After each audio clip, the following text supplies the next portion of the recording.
بجرنگ دل کے اوپر پابندی لگائیے، ہمیں کوئی افسوس نہیں ہے، 100 پاپولر فرنٹ کے اوپر پابندی لگا دیجیے۔ پاپولر فرنٹ عمل نہیں ہے، رد عمل ہے۔ اگر بجرنگ دل کی مسلم دشمن پالیسی نہ ہوتی، پاپولر فرنٹ جنم نہ لیتا۔ مسلمان کو محسوس تو ہوگا کہ کانگریس کو اپنی غلطی کا احساس ہے، ہم کانگریس کی جڑوں کو مضبوط کریں گے کہ ہندوستان کی دھرتی کو اللہ نے قبولیت عطا فرمائی، سب سے پہلا نبی اسی دھرتی کے اوپر اللہ نے اتارا ہے۔ جس کو تم منو کہتے ہو، اس کی اولاد کو منوش کہتے ہو، ہم اس کو آدم کہتے ہیں، آدم کی اولاد کو آدمی کہتے ہیں۔ سوال ہے کہ وہ ایک آدمی کس کی عبادت کرتا تھا؟ علماء برابر اپنا کردار ادا کرتی رہی ہے، مسلمانوں کے مسائل ہو کہ ہندوؤں کے مسائل ہو، ہم نے کبھی مذہب کی بنیاد کے اوپر کوئی معاملہ نہیں کیا۔ ہم ہر ہندوستانی کی جمعیت علماء ہر محاذ پر مدد کرنے کے لیے ہر وقت تیار رہی ہے اور مدد کرتی رہی ہے، یہاں تک کہ کانگریس کا دور اقتدار ختم ہو گیا۔ ہم کہتے تھے کہ جو لوگ گاندھی کیپ پہن کر اور گاڑھا کھدر اپنے جسم پر لگا کر اپنے آپ کو کانگریسی کہتے ہیں، یہ کانگریسی نہیں ہے، ان کے دل فرقہ پرستی میں سیاہ ہے۔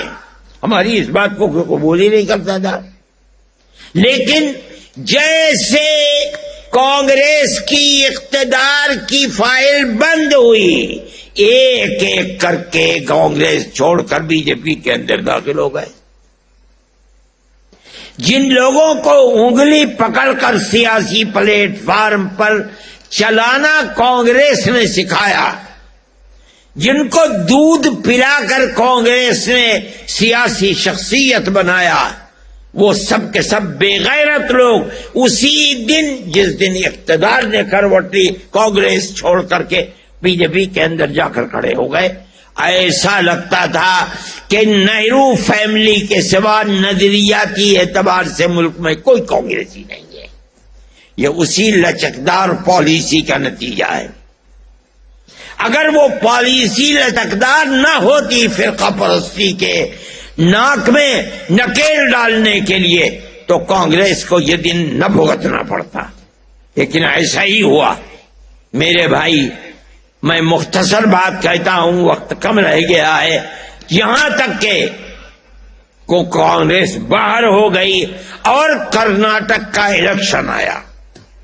کرناٹک کا پورا الیکشن مسلم نفرت کے اوپر مبنی ہے۔ آپ نے دیکھا ہوگا، پڑھا ہوگا، اخبارات میں دیکھا ہوگا کہ ملک کا اقتدار اعلی بالکل چوٹی پر بیٹھا ہوا آدمی اور نیچے تک ایک ہی راگ، ایک ہی پروگرام بنا کر الیکشن لڑ رہا ہے تاکہ مسلمان ایک طرف ہو جائے، ہندو دوسری طرف ہو جائے، ہندو کا ووٹ ہمیں ملے، ہمیں مسلمان کے ووٹ کی ضرورت نہیں ہے۔ جمعیت علماء دیکھ رہی تھی، ورکرز جمعیت علماء کے اپنا کام کر رہے تھے۔ میں کہتا ہوں، یہاں تک کہ انہوں نے اپنے مینیفیسٹو کے اندر یہ بات کہی کہ ہم بجرنگ دل کے اوپر، پاپولر فرنٹ کے اوپر پابندی لگائیں گے۔ ہمیں کوئی فکر نہیں کہ پاپولر فرنٹ کا، پاپولر فرنٹ عمل نہیں ہے، رد عمل ہے۔ اگر بجرنگ دل کی مسلم دشمن پالیسی نہ ہوتی، پاپولر فرنٹ جنم نہ لیتا۔ آپ بجرنگ دل کے اوپر پابندی لگائیے، ہمیں کوئی افسوس نہیں ہے، 100 پاپولر فرنٹ کے اوپر پابندی لگا دیجیے، ملک میں امن تو قائم رہے۔ انہوں نے کہا، لوگ یہ کہتے رہے کہ برا کیا، الیکشن پر اثر پڑے گا، ہم تو خاموش تھے، ہم نے نہیں کہا۔ ہم سمجھتے تھے کہ طاقت ملے گی، مسلمان کو محسوس تو ہوگا کہ کانگریس کو اپنی غلطی کا احساس ہے. ہم کانگریس کی جڑوں کو مضبوط کریں گے. میں کہتا ہوں 95 نہیں 98% مسلمان نے کرناٹک کے اندر کانگریس کو ووٹ دیا ہے، اور اس کی بنیاد یہی تھی کہ فرقہ پرستی کا ناگ جو آزاد پھر رہا ہے، کانگریس یہ وعدہ کرتی ہے کہ ہم اس کو ناک میں نکیل ڈالیں گے. ہمیں خوشی ہے اس بات کی. اس کا تصور نہیں ہوتا تھا کہ کانگریس اس قوت کے ساتھ آگے آئے گی. ہم اس چیز کو مانتے ہیں کہ ہندوستان میں کہیں بھی الیکشن ہو، جو بربادی ہندوستان کے اندر آ رہی ہے اس بربادی کا تنہا سبب فرقہ پرست ذہنیت ہے. آج جو لوگ کرسی اقتدار پر بیٹھے ہیں وہ یہ سمجھتے ہیں کہ ہمارے اقتدار کی حفاظت صرف اور صرف فرقہ پرستی کی بنیاد پر ہوگی، تاکہ ہم ہندو اور مسلمان کے ووٹ کو تقسیم کر دیں.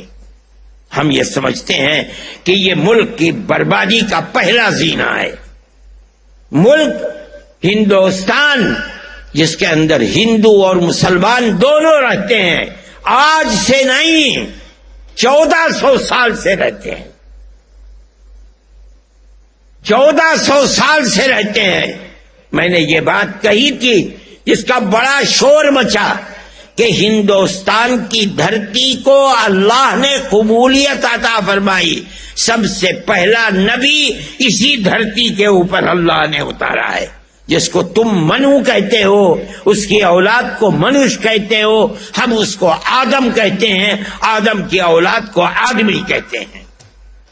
سوال پیدا ہوتا ہے کہ منو نہ رام ہے نہ لکشمن ہے، کوئی نہیں ہے، تنہا ایک آدمی ہے. اس سے اولاد چلے گی تو رام پیدا ہوں گے، اولاد چلے گی تو راون پیدا ہوں گے. ابھی اولاد ہی نہیں چلی ہے. سوال ہے کہ وہ ایک آدمی کس کی عبادت کرتا تھا؟ کوئی نہیں بتا سکتا. ہمارے پاس اللہ کی کتاب قرآن ہے. وہ ایک اللہ یعنی ایک اوم کی عبادت کرتا تھا.